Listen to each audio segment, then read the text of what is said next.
All right, buckle up, everybody, because today we are diving deep into Neil Gaiman's American Gods. Ooh, a fantastic choice. Yeah, it's a wild ride. So get ready for a world where gods walk among us, ancient myths clash with modern life, Right. and you can't always trust what you see. Exactly. Now we're going to be drawing on some really insightful academic analysis today. Oh, wonderful. Yeah, so by the end of this deep dive, you'll see how Gaiman uses trickery and deception to make us think about what we believe. Oh, absolutely. And who we trust. Yeah. Not just in the book, but in the real world, too. Right.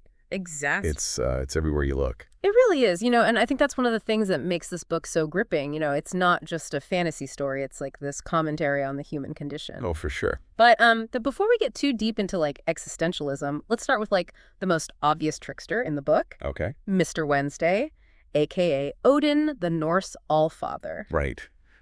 Talk about blending in, right? Yeah, exactly. He's keeping it on the down low. Totally. Yeah. And Gaiman plays with that duality so well. Oh, yeah. Wednesday, he embodies that classic trickster archetype, the kind of figure you find all over the world in so many different mythologies. Yeah. This figure who uses cunning and manipulation.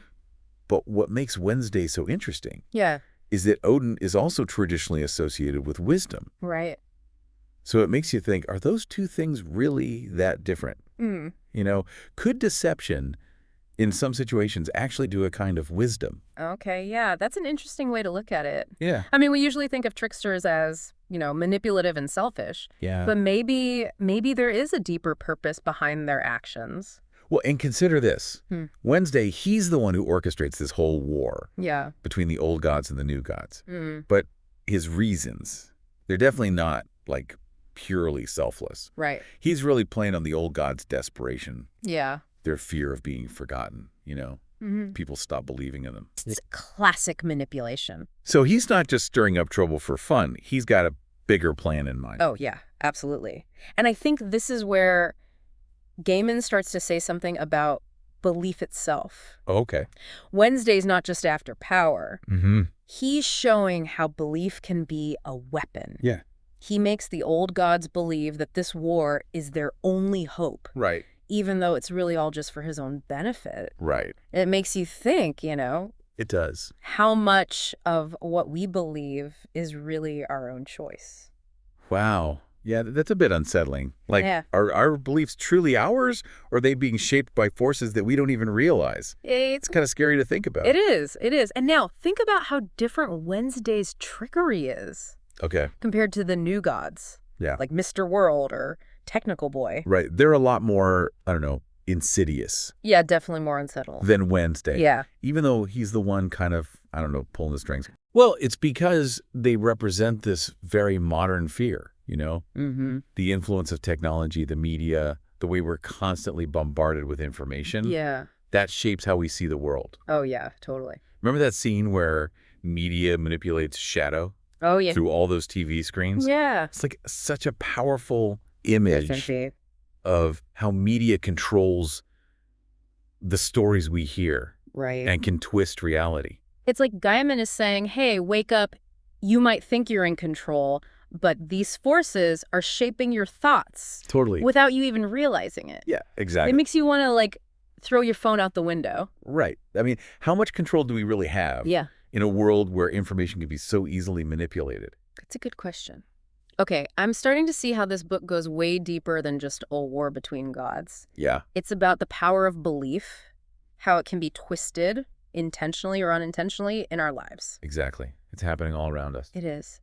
And that brings us to Shadow Moon, our protagonist. Right. Who starts out as this kind of passive guy, just going with the flow, but then he gets caught up in all this craziness. He's like a stand-in for all of us. Yeah. Trying to figure out this world. Exactly. Where it's hard to tell what's real and what's not. Right. Poor Shadow. I mean, first, his wife, Laura, betrays him. Oh, yeah. And then Wednesday. Talk about trust issues. Right. Yeah. Talk about having your world turned upside down. Well, but those betrayals, they're really important. Okay. For Shadow's journey, they force him to confront the fact that trust is fragile. Right. And deception, it's everywhere. Yeah. Even in the closest relationships. It makes his story so relatable, For sure. I mean, haven't we all felt betrayed at some point? Yeah. Whether it's by someone we love or by some institution we trusted. Absolutely. Yeah. It's like Gaiman is saying, hey, this stuff happens. It's part of life. Yeah. It might suck, but it's part of being human.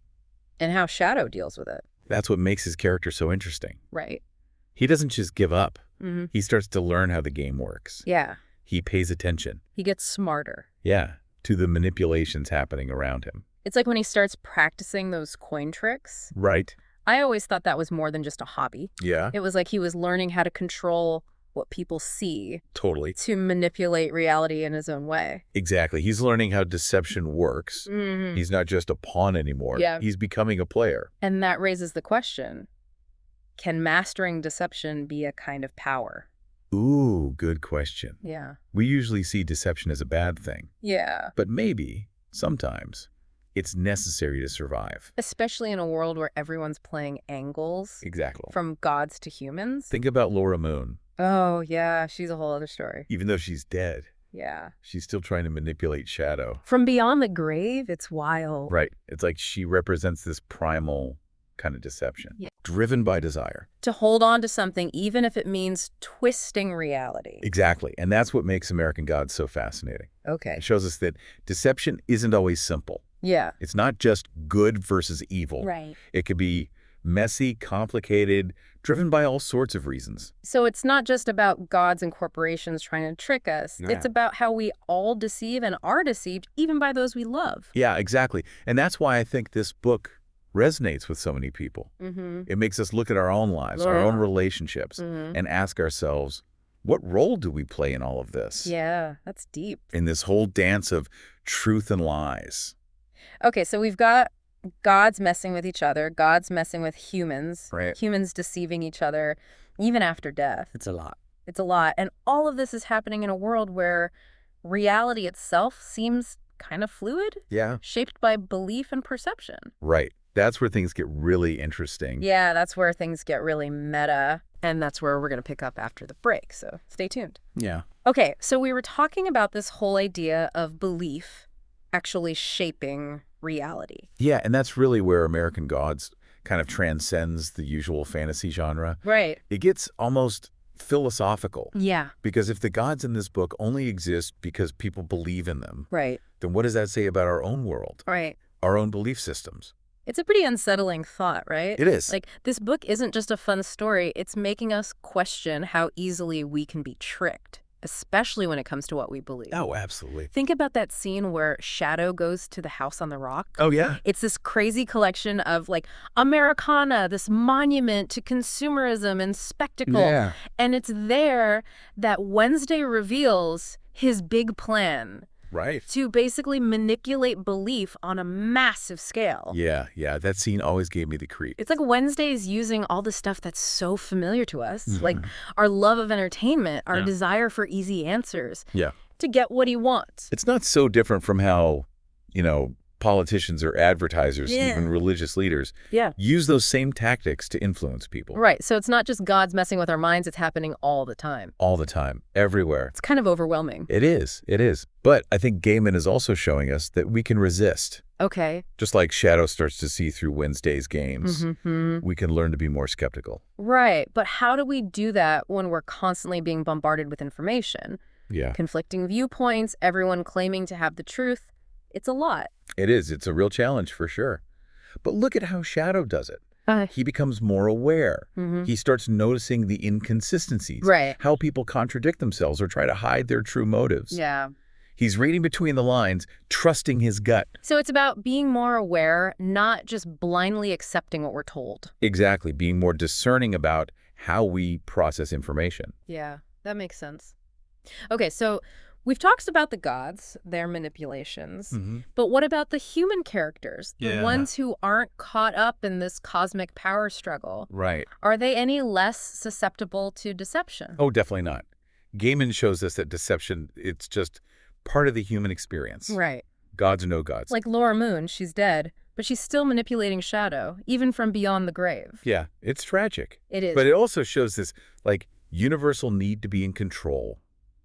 to make the story fit our own desires. And her motives, they're not just simple, you know? No, they're really complex. She's manipulative, but she's also driven by love, even though it's this twisted, kind of possessive love. Yeah, it shows how deception can be mixed up with real emotions. Right, it's not always so clear-cut. Exactly, exactly. And sometimes it's about survival, you know? Right. Like when Salim, the salesman from Oman, he pretends to be someone he's not. Right. To get out of a dangerous situation. Deception as a way to get by. To navigate a world that can be pretty hostile. Yeah. And that brings us to another important character. Okay.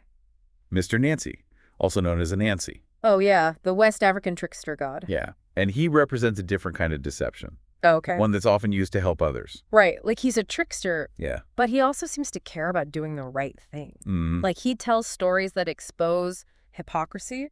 Yeah. Or empower the oppressed. He's using deception to fight injustice. It's kind of a Robin Hood thing, in a way. Yeah. Yeah, he shows us that deception can be subversive, that it can challenge the status quo. So it's not about saying all deception is bad. No. It's about understanding why it's happening, what the consequences might be. Exactly. And American Gods really pushes us to think about that. Yeah. It doesn't give us easy answers. Right.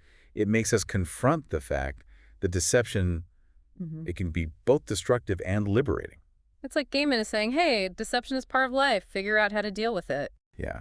How to use it wisely. And protect yourself from its dark side. Yeah, and that's such a relevant message for today. Yeah. When we're bombarded with information all the time. Right. Trying to figure out what's real and what's not. It's like American Gods is a training manual for critical thinking. It totally is. For learning how to see through the illusions. Yeah. Yeah. That makes me want to go back and reread it with fresh eyes, you know. Yeah, totally. See all the ways Gaiman is playing with our perceptions. Right. Okay, so we were talking about how Gaiman blurs the lines between myth and reality. Right, right. Like the gods' power actually changes based on how much people believe in them. Is he saying that reality is totally subjective? Yeah. That there's no such thing as objective truth? Well, that's a question philosophers have debated forever. Right. But I think Gaiman is showing us how powerful belief can be. Okay. Even if something isn't real in the traditional sense, if enough people believe in it, yeah, it can have real-world consequences. That's kind of scary when you think about it. It is. It is. Which means we have to be really careful. Okay. About the stories we buy into. You know, think about who's telling the story, right? What their motives might be. Yeah. We can't just passively accept everything we hear. Right. We have to be active, challenge things, make our own decisions about what we believe. Exactly. Exactly. Okay, so we've talked about the gods, the human characters, yeah. this blurry line between myth and reality. But what about the ending of the book? Right. Does Gaiman give us any answers? Well, that's where things get really interesting. Okay. Because even though Shadow rejects Wednesday's plan and chooses his own path, yeah, the book doesn't end with a clear resolution. So it's not like a happy ending? Not exactly. Where the good guys win and everything's tied up neatly? No, and that's what makes it so powerful, I think. Okay. It's like real life, you know? Yeah. There aren't always easy answers. Right. Or simple solutions. It's messy. It is, and it leaves us with this feeling of ambiguity, this understanding that the struggle between belief and deception, it never really ends. It's ongoing. It is, both in the world and within ourselves. It's like Gaiman is saying, okay, I've given you the tools to think for yourself, now go use them. Yeah, figure it out. It's empowering, but also kind of daunting. It is, it is. All right, so we're back and ready to unpack that wild climax of American Gods. Yeah, it's where everything comes to a head. It is. You know, all those themes we've been talking about, belief shaping reality, deception, the power of stories. It all explodes. It really does. Wednesday, he finally puts his plan into action. Yeah, sets the stage for this epic showdown. Between the old gods and the new gods, right? Hoping to spark this huge war. Right, to reignite belief. Yeah, make him powerful again. Exactly. But it doesn't exactly go as he expects, does it? Not quite. It's almost like tragic, you know? Yeah. The master manipulator becomes a victim of his own game. Yeah. He underestimates Shadow. Yeah, Shadow's not the same guy he was at the beginning. No. He's grown, he's learned. Yeah, he's seen a lot.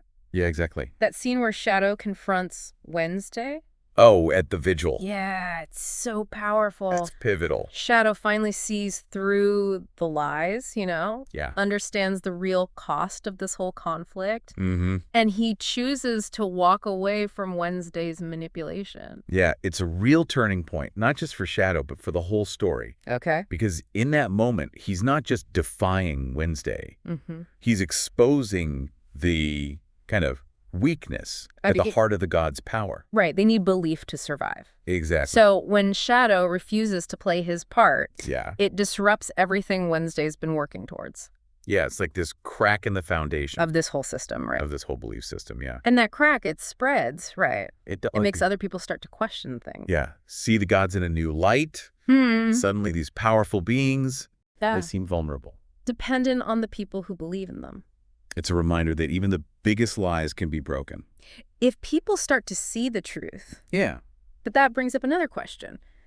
If belief is so easily manipulated. Right. Then how do we know what to trust? Yeah. Like, how do we navigate this world where truth and illusion are always shifting? That's a challenge, right? It's overwhelming.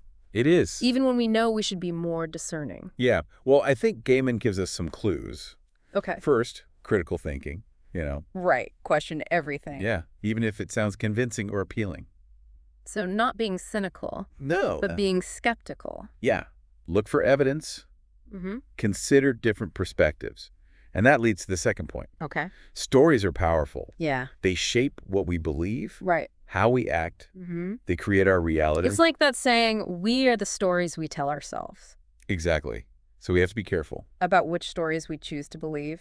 Yeah, the narratives we support. Mm-hmm. And how they affect us and the people around us. It's a big responsibility. It is. It is. Especially today. With all the misinformation online. Yeah, social media is like a battleground of narratives. It really is. So, yeah, critical thinking is more important than ever. So checking sources. Yeah. Considering motives. Being open to changing our minds. Absolutely. So it's not just about being skeptical of other people. No. It's about recognizing our own biases. Yeah. How easily we can be fooled. And that leads to the third point, which might be the toughest one. Okay. Truth, it's usually somewhere in the middle. Right. It's rarely black and white. Not good versus evil. No, there are nuances, complexity. Different ways of seeing things. It's about embracing ambiguity. Recognizing that there's always more to the story.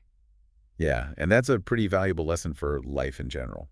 So we've gone deep into American Gods, We have. explored these ideas of trickery and deception, asked some big questions about belief, reality, the power of stories. Yeah. Hopefully you've gained a new perspective. On how these themes play out. Not just in Gaiman's world.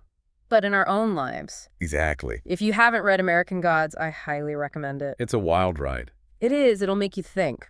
And remember, be wary of anyone with all the answers. Yeah, those easy solutions. The narratives that feel a little too perfect. Take a step back, ask questions, be a little skeptical. Because sometimes the biggest trick is the one we play on ourselves. Exactly. Thanks for joining us for this deep dive into American Gods. It's been a pleasure. Until next time, keep questioning, keep exploring, and watch out for those tricksters. They're everywhere.